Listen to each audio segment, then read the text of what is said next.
I don't want to, and I'm trying to pick some good advice. You know, I don't want to say anything generic, like never give up. Fuck out of here.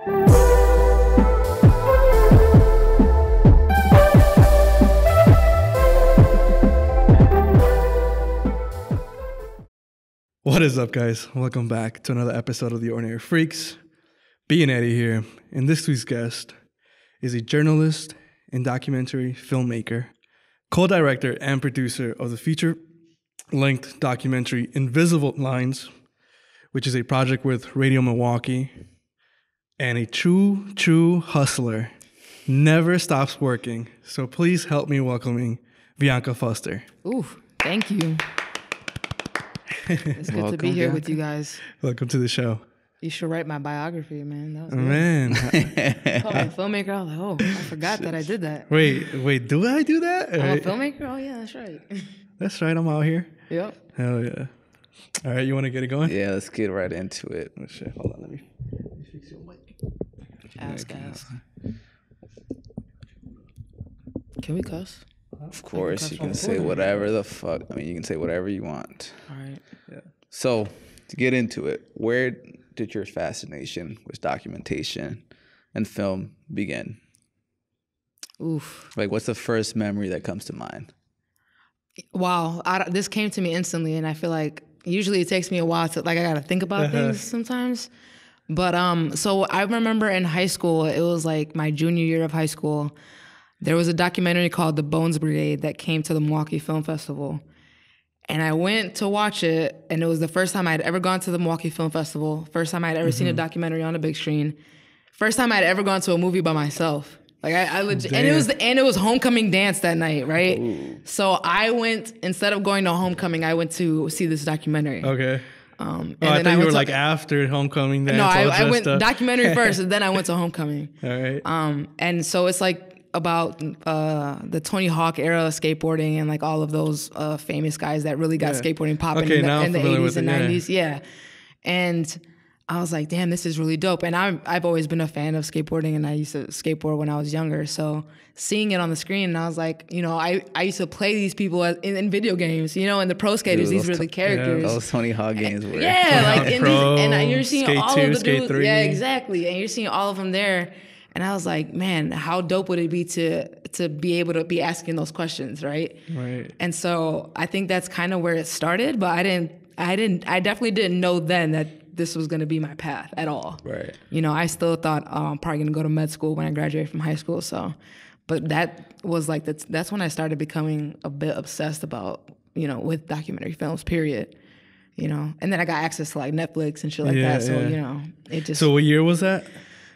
2011 or 2012. Okay. Maybe. Okay. Yeah, it was. So this wasn't like something that grew out of like childhood and stuff like that. No. So it just kind of hits you. Yeah. I mean, it was college and something like something credible, something that's gonna make me money. I mean, you guys know what it's like. Right. Of course. When you're, you know, your parents you just have that expectation that you're gonna go to college and do something better. So. Yeah. Definitely did not. I mean, I decided to go to film school my senior year of high school. Up until that point, I was thinking about being pre-med. So it's definitely not the path. Wow, that's crazy. Yeah. It's funny because like that's one of the questions we wanted to ask you. Like, you know, like, was this something that kind of grew out of, you know, childhood? Like we've been getting, so you know, some of our guests previously have been like, yeah, I feel like this is something like I've always wanted to do, born right? to do type of thing. Yeah. So it's dope, like finding someone like, you know, that kind of relates to probably a lot more people that you don't find your passion when you're in fucking 3, you know, like, or when you're like 30, like it might take you a while, dude. Like, you know, be patient. Absolutely. And then just I wasn't exposed to anybody. I wasn't exposed to documentary filmmakers, you know, so I didn't even know that was a thing. What were we watching when you were a kid? Like besides Disney probably and all that stuff. Like, what were your parents playing? So my mom doesn't watch. My mom watched like novelas and stuff. So and I was raised by a single mother. So like my dad, I don't really know what he would be like. The few times that I would see him, we would watch Seinfeld a lot. Mm-hmm. He loved Seinfeld, and he loved The Sopranos. That's how I got into The Sopranos. Napoleon Dynamite is like one of his favorite movies. Like, it's so random. He just loves that movie.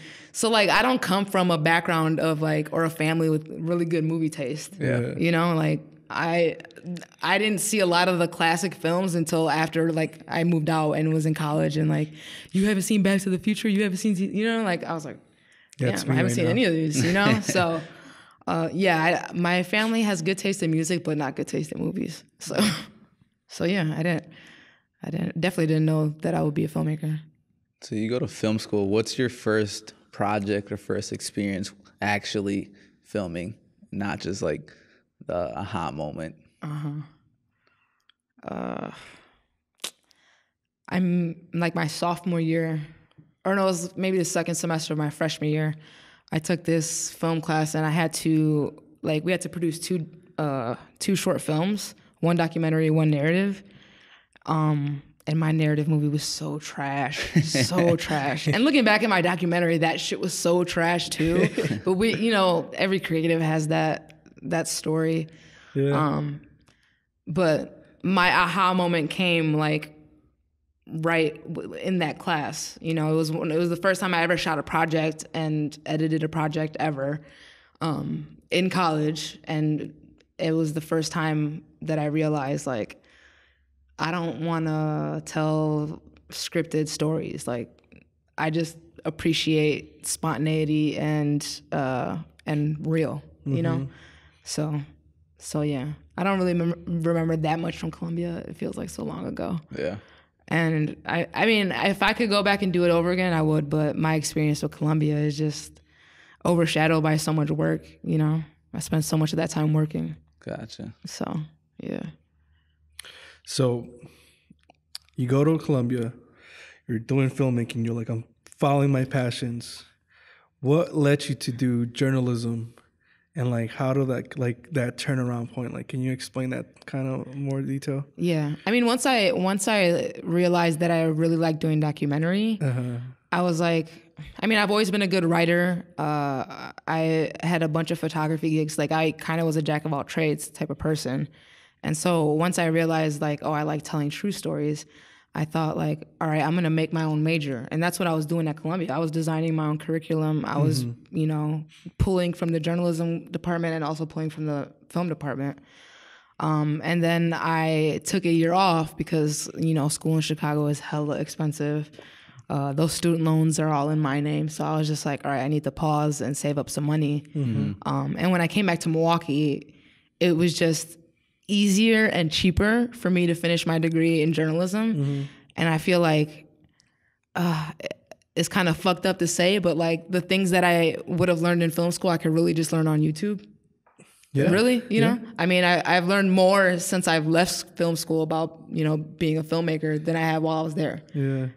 That's what I say all the time. So journalism is a little bit different. You do have to have some credibility and if I wanted to work in a newsroom, which I don't know that I do, but if, the day ever comes that I do want to do that, that piece of paper matters. Yeah. So that's crazy. Because I remember too, YouTube taught me calc, physics, chemistry, physics? Especially calc 1, 2, and 3, linear algebra. That shit. What was YouTube that guy that Ruben? I learned how to drive stick on YouTube. Really?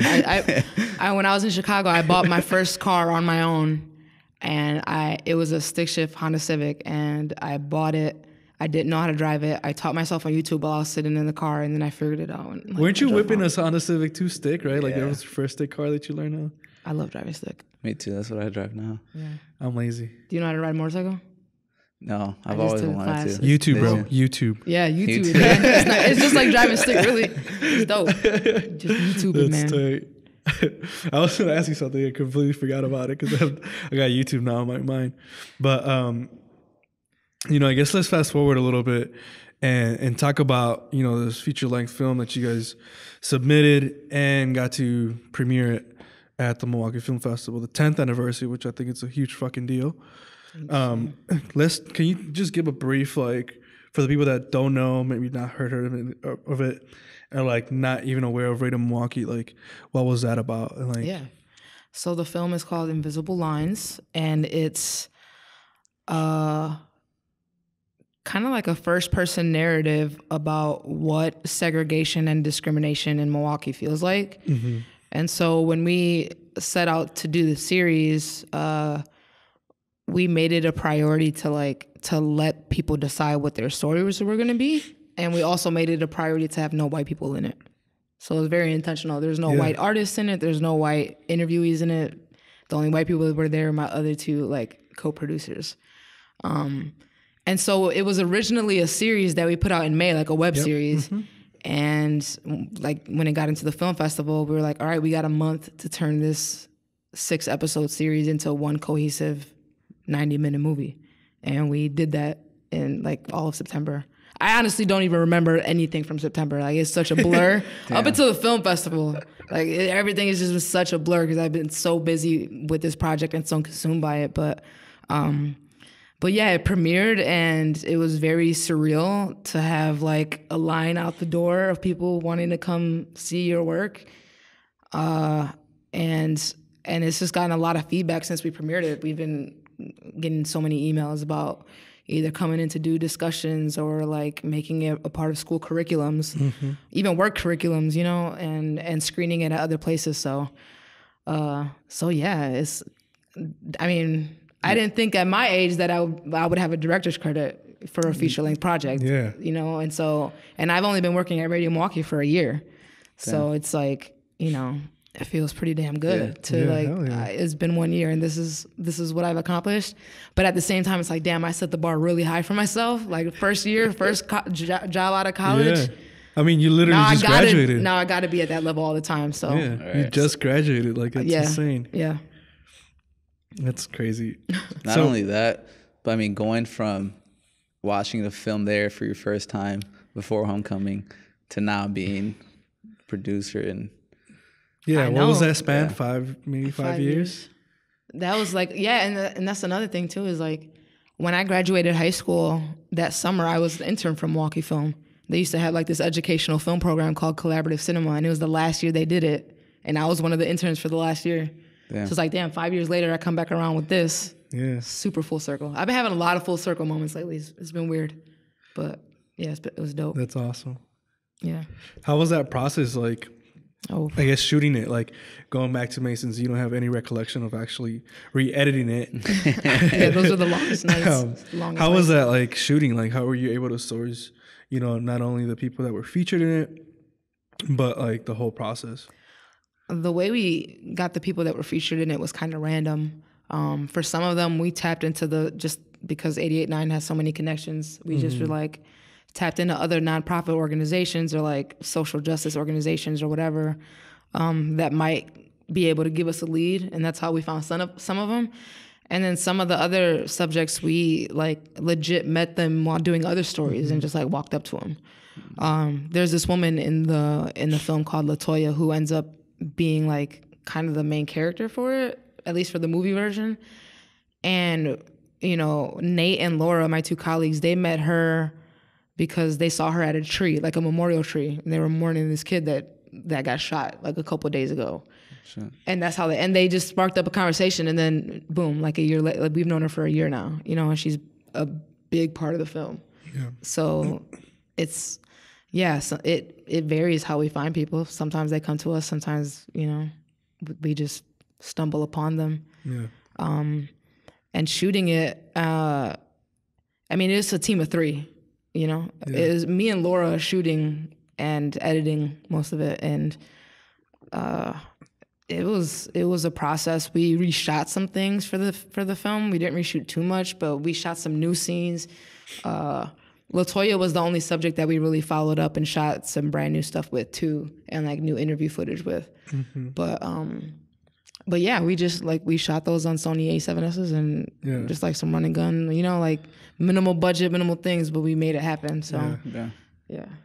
That's dope. You stressed a little bit how you don't like narratives. Yeah. Prefer. I like to watch them. Yeah, but shoot I don't want to shoot them. Right. Yeah. So can you go a little bit more into why documentaries? Why tell a raw story versus you like watching them? Why not shoot them? Right. I don't know. Maybe I just feel I'm not artsy enough. I feel you got to be really artsy and I don't consider myself to be super artsy, I guess.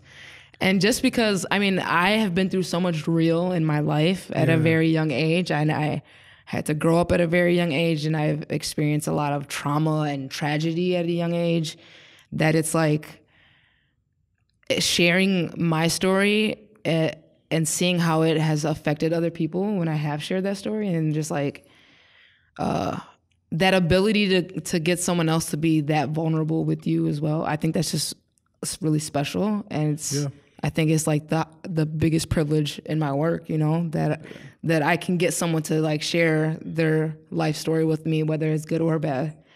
I just have a deep appreciation for that, you know what I mean? And I think, I don't want to get into politics or nothing like that, but you know the world that we live in right now, and you know that, you know, the whole idea of the press is, you know, the enemy of the people and all that. Like, we need now more than ever people who are gonna, you know, be real, no holds barred. And so that's why I just want to do that. Yeah. But I mean, I have like aspirations to, you know, to tell deep stories like that, but I also want to tell fun stuff too. Like, I'm not all serious and all, like, you know what I mean? Like, I still want to, you know, do entertaining projects that are still like documentary-like or whatever. So yeah, it's not all about like the drama or like the it doesn't always have to be deep for me. Right. It just started out really deep. So yeah, now that makes sense. But I think definitely for me, when you think of a documentary narrative. Narrative will never give you a feeling that a documentary gives you. Exactly. Yeah. Like, you'll never get the same like goosebumps or anything, you know, from watching it. And narratives are so like, there's like a formula, you know what I mean? Like, you're gonna get, for the most part, you know, you get the most like the same staticky stuff, but like I feel like the coldest video editing happens with documentaries. Yeah. Like, I have been seeing like I've watched so many series lately that like, the cinematography has been on point and the editing has just been bananas, you know, and it's just like, I want to make something dope like that, you know, visually dope like that. And with documentary, I feel like you have more of the freedom to do that, you know? Yeah, it's hilarious how you just mentioned the formula. I think 2 days ago, I was watching a YouTube video about like the formula of making like the trailers for action movies. Yeah. And like, you don't think about that shit, right? Like, you don't really think about that stuff. But like, it's literally manufactured like the same way, the same length. It goes like the same sounds are used on the same goddamn fucking action. Yes. And I was like mad because they showed one of like studio. Yeah, they showed one that I loved. And I was like, damn, I don't even like. Salty about it? Yeah, I was honestly, damn, I was actually like that trailer. I was like, like that actually brought a little bit. And I was like, man, this is manufactured as hell. I was like, man, never mind. You know? Yeah. They made me like really think about like. I mean, we've always said like no one smarter than us has previously decided how we kind of live or structure our lives, right? But you're like, man, movies, like you really have to go that deep, you know, like that's escapism for people, right? Right. I guess if they want to make it easy for them, and then like, all right, this works, they like fucking like this, they're fucking idiots, you know? Streamline that shit. They streamline the work, man. Like, it's crazy. Yeah, and I think, I mean, granted, for a film festival, it's not necessarily the same way, but like when we found out we were in the film festival, we're like, oh, we got to make a trailer. We had to study those, like, how do you keep someone's attention and how do you keep someone drawn in for like 2.5 minutes? Hollywood has obviously perfected that. Yeah. But yeah, it's all the same. Yeah. So. When we first met, you mentioned that like sports were a big part of your life growing up, and how you kind of harnessed that like competitive spirit, you know, like you had to grow up obviously sooner than most, right, due to your circumstances. Yeah. I wanted to ask you, like, what other traits do you think like people in your position, filmmakers or aspiring filmmakers, like, or, you know, people that just want to do journalism, right, like might need to actually accomplish that job? Yeah. Be prepared to sacrifice. For sure. I think that's just right off the bat. Everybody that does this work kind of knows you have to be willing to sacrifice something, because this work takes a lot of time. Being diligent and being persistent, because you're going to get rejected and someone's going to tell you no. Yeah. That's super important. And I don't know, man. I feel like you just have a belief like in yourself. You have so much faith in Which is weird because I was not like this way in high school. Like I was the most angsty, angry teenager in high school. Like I thought, I swore that I had bad luck. Like I swore I had this dark cloud following me all through high school. And I was like, the world's always fucking picking on me. Yeah. Why does something always have to happen to me? You know what I mean? Or like, why do I have to grow up in a poor community? Why can't I be like, you know, my white counterparts? You know what I mean? Like, I grew up so damn angsty. And then, I don't know, I just kind of had this momentum shift in my life where it's just like, all right, I need to be optimistic, but be realistic, you know? Yeah. I think that was the big thing, is being able to separate the two and like being able to, a lot of people mistake, like, sorry to cut you off, but like optimism and like entitlement, like a lot of people mix those things up. Right. I was just having a conversation about the same goddamn topic, and like the way they were structuring their, you know, their debate, I guess their, you know, the way they were talking to me, I was like, man, like I feel like you're mixing those things up, you know, like you said, be optimistic, but be real. Like shit's not gonna be handed to you. Exactly. Think positive. Exactly. Right? Think positive. Exactly. And the way they were like, same thing, like saying poor community, right? But they were like, they were just saying shit that I was just like, I don't know, like, you know, like it made me think twice about them. Like I was like, you're not there yet, you know? Right. Absolutely. And I think that's 100% valid. That's exactly why that's how I feel about myself, and that's in my upbringing, you know? So. What made that switch? Yeah. So like you started thinking positive? A few things. A few like hard life things were happening at once. Like after I finished my sophomore year at Columbia, I had just met my now fiance. We moved in together, and this is when I decided to leave school, which was like, I love school personally. And I know like, college is not for everybody. And when I have kids, it's not something I'm going to force upon them because, you know, sometimes this shit is a waste of money, frankly. But I love learning and being in the classroom. So when I had to leave school, I was super depressed about that.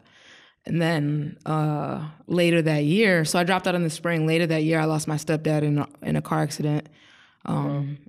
So it's about to be 3 years this December. And that was super sudden, obviously super unexpected. Shit, yeah. And then 3 months after that, I lost my grandma, who like, you know, I adore that woman. So I just like, you know, I had lost as a child, and then I lost really rapidly as an adult, and I felt very lost. You know, I didn't feel like myself. I lost people that were really important to me. I'm not in school anymore. Like, who the fuck am I? Yeah. And all props to my man. Like, he just put up with my constant negativity, because even when we first met, I was still super angry and angsty. Like, he just kind of put up with that shit, and he really helped change my mentality. And with all of those things happening, it's like, dude, life is way too short to just be, you know, like if I'm gonna do this shit, I better do this shit all the way and just have fun. You know, like I was drained and stressed and like not enjoying my life at all, or my journey. Like I did not have any fun, you know, when I first started college. So, you know, dealing with all that realness, and then just having like a really good person in my corner to be like, look, you know, you taking the L right now, but you know, you just give yourself some time. Which he was like, you got 1 year. And I legit went back to school a year later, you know, like he called it. Yeah. He always calls it. He's always right. It's kind of irritating, but I'm gonna admit it on camera for him. He's always right about this shit when it comes to me and my doubts or whatever. Like, he's like, you'll be straight. And I usually almost always am. So yeah. And then it's like, and then once you start accomplishing things, you know, you get a little swagger and you start to feel yourself. You're like, all right, I'm actually kind of good at this. You know, maybe I can make this work. And so when I came back to Milwaukee and started school, the first thing I did when I got back was I got that internship at 88.9 right away. And I mean, I got an internship after being out of school for a year. Like I was like feeling myself super heavy. Yeah, for sure. And so, you know, and then that just kind of like paved the way for this whole journey. You know, it allowed me to do more video, like more documentary style video work. And I just fell deeper and deeper in love with the work. So here I am still doing it. You know what I mean? Yeah. Like I can't shake it. I love it. Yeah. So with that recent film you created, what do you see yourself doing in the future? What other projects? Any specific direction you're working towards too right now? Working towards, I mean, because of my like competitive nature, I always want to be the best. Like I want to be better than, you know. And I'm not, and I'll never will be. Right, I'll never be the best, but I just, you know, that's how I push myself to keep getting better. Right. So as a creative, do you get over your projects quick where you're like, man, that could have been better? Or like, yeah. You know, like, not necessarily like focus on the negative stuff, like, oh, we fucked up on that. But like, just be like, man, you know what? I could do better. I'm going to work on it. Yeah. I mean, I felt that immediately. I felt that while I was watching Invisible Lines. While I was sitting in theater, while I'm supposed to be embracing this beautiful moment in my career. You know what I mean? Like, I'm like, all right, next one. We got to make some tweaks to how we shoot it, how we edit it, like just you know. And I mean, wouldn't trade the experience or the end product for the world because I'm super proud of what we did with it. But you know, I could not look back on just any of my work. There's like a few videos that I could go back and watch, and I'm like, all right, that was, you know, I'm pretty proud of that one. Like that Elena Velez videos. That was fire. I'm like hella proud of that. Yeah, I was super proud of that one. Like that, I can go back and watch that. But yeah, like that need to just be getting better all the time. You know, I need to be in a space where I can grow and where I can learn, but where I can also teach. You know. Yeah. And so what was the fucking question, man? I don't even know. Like, what are you working towards? Like, okay, what am I working towards? Yeah. Are you like, do you want to like tackle like feature film? Yeah. Like length, I mean, or like, are you doing like small content? Like, I have a few different aspirations. I want to write a book. Okay. I really want to write a book. What kind of book? Probably nonfiction. Like a self-development, like a biography about someone. Or something, okay. You know? Or like an autobiography. Oh no, that's my book that I'm writing of you. Right? Yeah. Well, that would be a biography. I don't know if I would write a book about myself though. I would rather write about a book about someone else's life. You know, I think I couldn't do like, so like what was it 2 years ago? We did like we were reading this book, Living Forward, and it tells basically like start at the end, right? So you got to write your eulogy. Which is like heavy, like that shit got me. That shit brought me down. That's morbid as a motherfucker. That shit, no, seriously, and like writing about yourself, like dude, shit hits you. Yeah. But like my shit's trash. Like it was like three lines. You know, I was like, I just hope people remember me. Like I don't know, like fuck, you know, I'm just human, I guess. Yeah, I don't know if I could. You know what? Write about my life. Charlemagne the God, his first book, he did a really good job. I like the way he did it. So it's sort of a biography. He tells his story, but at the same time, it's like personal development. Like he'll teach you like each chapter is kind of like a nugget of advice or whatever. So I really like the way he formatted because it's not all like, you know, wake up early and you'll be the best. Think positive. It's not like all like that. It's no, it's like I went through this shit and because of this, I learned this and that. Yeah. I like that format of a story. I think it switches things up. Right. Yeah. Right. And I feel like that's kind of why I like documentary because there's no space for that because it's not authentic, you know? Right. Yeah. Like that shit's fake as hell. That's not how it goes in the real world. So, but yeah, I want to write a book. My like ultimate life goal is I have a few. I want to do something for HBO. Like I would love to do a documentary for HBO. Dope. I want to direct a ESPN 30 for 30. Do you guys watch those? No. I don't know. You like sports though, right? Of course. You would love the 30 for 30. Like there's so many, there's like 3 seasons and like 20 films per season. And they're all on Amazon. And they're good as hell. All right, like I could name you 5 right off the bat that you gotta watch. Which ones? Name it. Bad Boys, which is about the Detroit Pistons. Bad Boys. Fab Five. That's about the Michigan University basketball team. What's the name of that one? Here, let me look up the name real quick, but I forgot, dude. It's Chris Herron. There's this one about this drug addict who he was a hype. He did a lot of different drugs. He was performing really well despite being on all these drugs. Like it was crazy. There's another one with Doc Ellis from the Pittsburgh Pirates. Yep. There's a documentary, I think it's a 30 for 30 about him. And there's this whole animated scene where it talks about this game where he pitched a no-hitter on LSD. Damn. What? And they animate the whole scene. It is, you see, he's shaking his head. He's seen it. It's crazy. You guys should watch it. It's fucking crazy. Damn. A no-hitter on LSD. Yeah. He's like talking about how he thought like the fucking batter was gonna eat him and shit. It's funny as hell. Crazy. Yeah. So aside from HBO, your book, anything else? Yeah. I just want to do a lot of things. I want to like. She's like, we gonna be here all night. For real, man. We want to talk about my hopes and dreams, man. There's so many of them, you know? Like I want to just have a lot of big like logos on my resume, you know? Like HBO, ESPN, Vice, like I New York Times if I can. And you know, like they do a lot of short documentary video content on their website, so like that's you know, a major aspiration. I want to travel. So, I mean, I think when I played basketball growing up, I played a lot of traveling basketball, like playing AAU. And so that at an early age got me into traveling.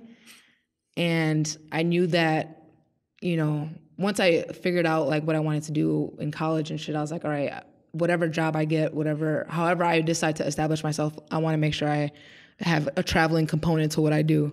So, you know, I want to be able to like fly to England to shoot this and then come back to LA to shoot, you know, like that's my dream world is flying back and forth to see a lot of things and shoot a lot of experiences. You know, I want to work with other creatives. Like have you guys seen Rapture? Yeah. You know, I want to be able to like sit with Logic in the room and interview him and have him cry right in front of me. You know, like I want to have those moments because that's the whole reason I do this. You know, that's one of the top human reasons. Connection. Exactly.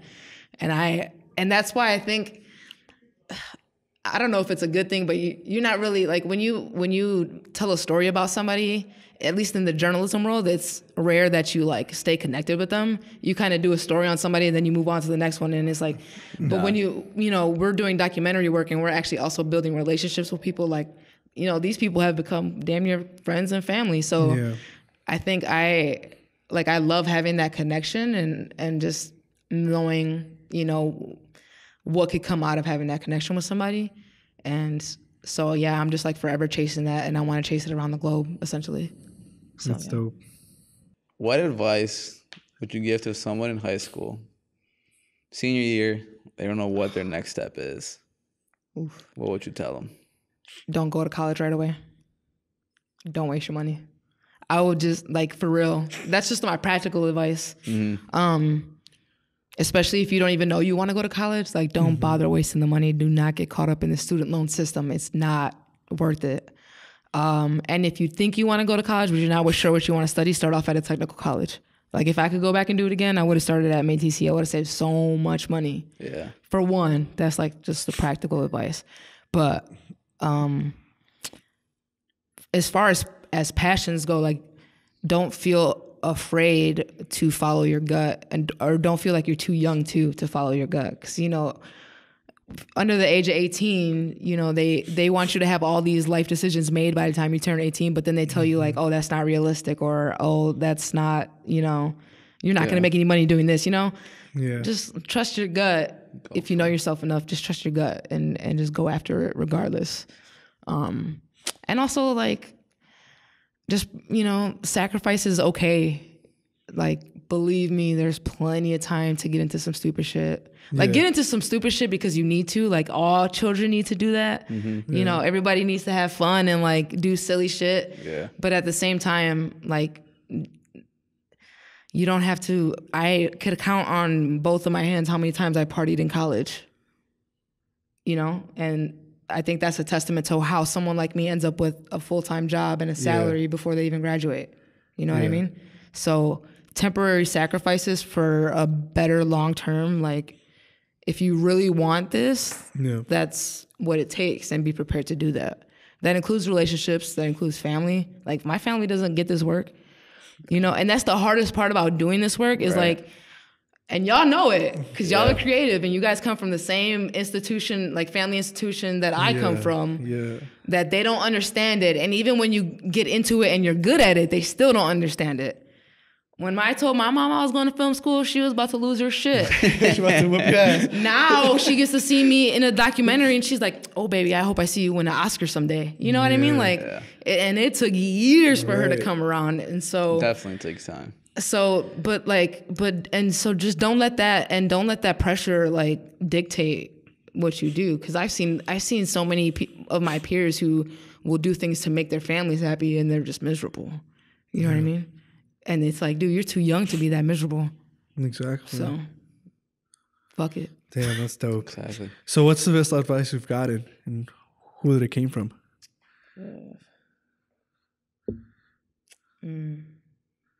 DJ Khaled. Another one. Can we come back to that? Sure. Yeah. I'm trying to think. I feel like I recently got some good advice, but I'm kind of like blanking on what it was. If you could have dinner with one person, dead or alive, Jay-Z. where would you take him? Jay-Z, where do you want to go to dinner? Let me know. You tell me. Why JC? Cause he's just fucking, I don't know. So why not, right? Right now, yeah, he's just one of the greatest of all time. Right. And I would really love to pick his brain about building a legacy. So I would take him. We could go anywhere he wants. Yeah. Probably like, have you guys watched Chef's Table on Netflix? Yeah. One of them type of restaurants. Oh shit! Yeah. So you would take him to like Some high end, like he paying, but like all right, dinner with yeah, I Hov. mean, he paying. Let's go to Nona. Whatever it's called. Exactly. And Let's go to Puyol in let's talk Mexico about or building the something. legacy and like Yeah. passing it on to the next generation.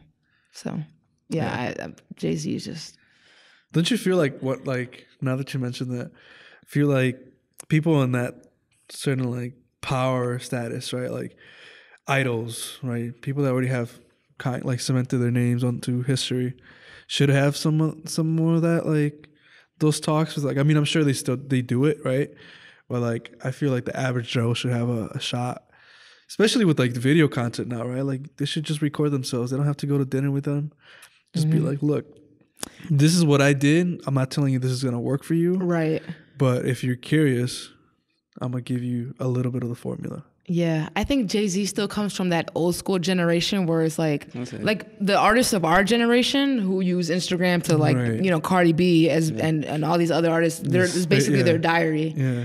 Jay-Z just comes from that generation of privacy, you know what I mean? Yeah, but that's true. It would mean a lot if artists made themselves more accessible. And I think that because of social media and because artists are starting to use that as their diary and you have more accessibility to these artists, people are starting to learn how to do it, like the whole SoundCloud blowing up and like how to, how to make a podcast, how to do this shit without being in a professional studio, renting, all this crazy equipment.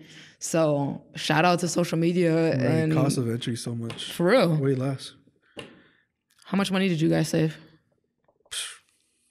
Thousands, probably. Exactly. And like you only need a phone, really. Yeah.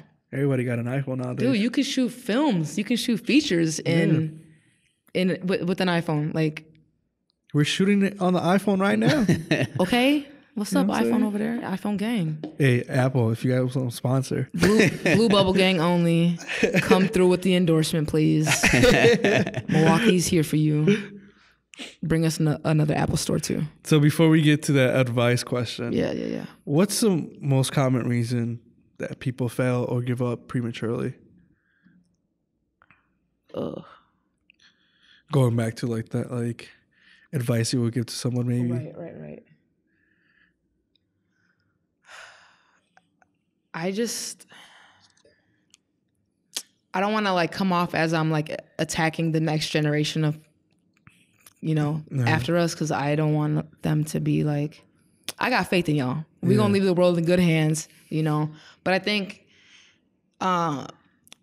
people really want instant gratification a lot, and nothing great comes that quickly. So I think easily one of the biggest problems is just a lack of patience, which is funny for me to say because I'm a hella impatient person. Like, I'm like, drive through, quick through, like, let's do this, and I gotta go. I got places to be, you know? Or even just impatient with people. I ain't got time for just the stupid shit. You know what I mean? Like, ain't nobody got time for that shit. So I think a lot of people, unfortunately, are just impatient with the process, and they just give up before they even have a chance to see what they could potentially, And I mean, I just know working hard. That's all I've ever known. And so it's also hard for me to have sympathy. Like if you don't work hard and also everything's given to you, like you want me to feel bad for you because you're not out here getting it. Like you should, so I don't know. Maybe just, we got to humble our children and let them fall and pick themselves up a bit and let them earn things and work for things. Because of things like social media and technology, kids are just used to getting it right away. It's not how it works. Yeah. I think that's probably the biggest reason. Yeah. I agree. So you got that advice now or no?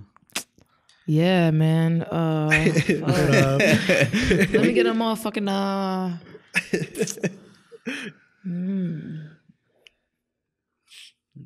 Oh fuck. I don't know why this is a hard one. Yeah, that's I don't want to, and I'm trying to pick some good advice. I don't want to say anything generic, never give up. Fuck out of here. Just do it by Nike. Nike, motherfucker.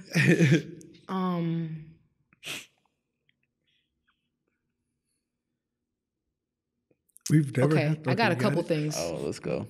Let's go. I got a couple things. One thing. Does it have to be life advice or Whatever like you want. Anything? Anything. This piece of advice changed my relationship forever. I saw it on Facebook. It was like a meme. And it was like, ladies, pay attention, especially. If you're not going to be mad about it in 5 years, don't spend more than 5 minutes being mad about it. That shit changed my life. Now, I'm not going to say that. I mean, I definitely spend more than 5 minutes being upset about shit. But, just if it's not going to make that much of a difference in the future, just let it go and bounce back. That's for my ladies, but also probably for my fellas too. I would say for everything. That could be universal. You can use that at work. That's perfect advice right there. Yeah. That's my advice. Well, and it's funny because like I say that as relationship advice, but I didn't really reflect on how it kind of reflects on my own life. Yeah, like it's a compound effect. Like I look at, applying for internships or fellowships or for grants and you get that rejection letter and it's like, fuck, like this is really upsetting, like, whatever. And then give me 30 minutes about being mad about it and being salty about it and then I'm already online looking for the next opportunity. Yeah. Right. So yeah. That's a good piece of advice. I like it. It's universal. Don't stay mad, people. Yeah. All right. Yeah. I guess we'll cap it. Cap. The show, it's called Ordinary Freaks, and that is up to your own interpretation of the actual meaning. But on a scale of 1 to 10, how weird are you? How much of a freak are you? And why? Okay. She said, oh. I like, comedy, so I want to be like dirty right off the bat. My man knows what's up. He knows what number I'm at. I'm just kidding. I hope I didn't embarrass you with that one. Definitely weird as fuck.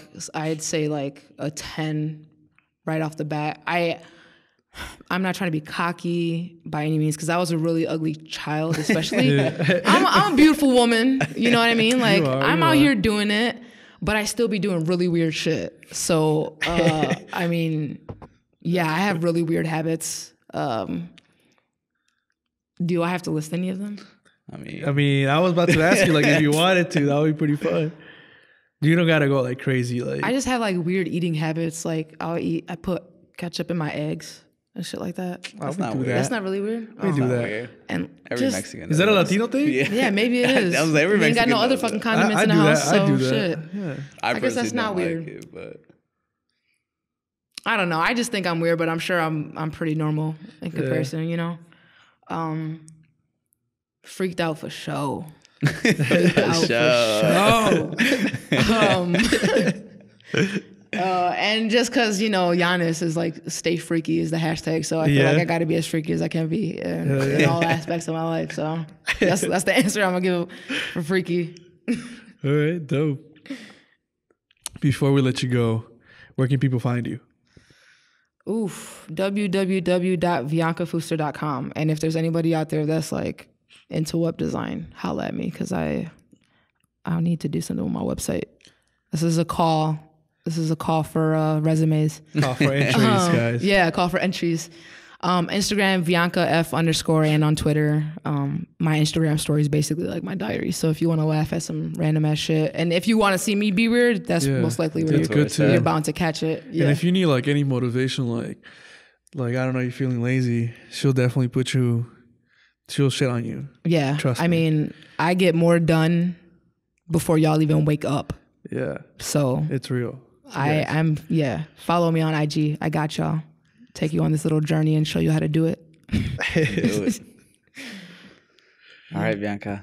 Thank you so much. Thank you for guys. joining us. Thank you, Eddie, for hosting.